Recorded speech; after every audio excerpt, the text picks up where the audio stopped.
బైబిల్‌లో లోకాసువార్తలో ఒక చక్కని మాట ఉంటుంది.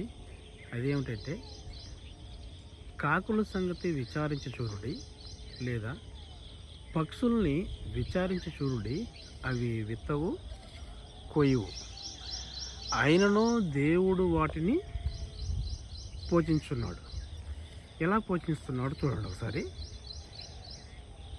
ఇందులో ఒక పక్షి ఎక్కడి నుంచో ఒక విత్తనాన్ని తీసుకొచ్చింది. ఏమిటి ఆ విత్తనం? వేరుశనగ విత్తనం కానివ్వండి, లేదా ఒక బాదం విత్తనం కానివ్వండి, ఆ విత్తనాన్ని తీసుకొచ్చి ఆ విత్తనాన్ని నలగొట్టుకొని తినే ప్రయత్నం చేస్తుంది. అది నలగొట్టలేదు. అయితే అది ఏం చేస్తుంది అంటే, ఇదిగో ఆ విధంగా తీసుకెళ్ళిపోయి ఒక చోట కింద పడేస్తుంది. కింద పడేసినప్పుడు ఒక వాహనం, బండి కానివ్వండి, కారు కానివ్వండి, బస్సు కానివ్వండి, దాని మీద నుంచి వెళ్ళిపోయినప్పుడు అది నలగొట్టబడుతుంది.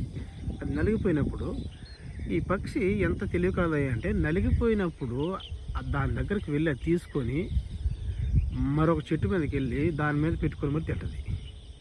అంటే దేవుడు ఇక్కడ ఒక చక్కని మాట వాడుతున్నాడు. పక్షుల్ని ఈ విధంగా పోషిస్తున్నప్పుడు దేవుని స్వరూపంలో నిన్ను నన్ను చేసినటువంటి దేవుడు ఇంకెంతగా పోషిస్తున్నాడో ఒకసారి ఆలోచించండి.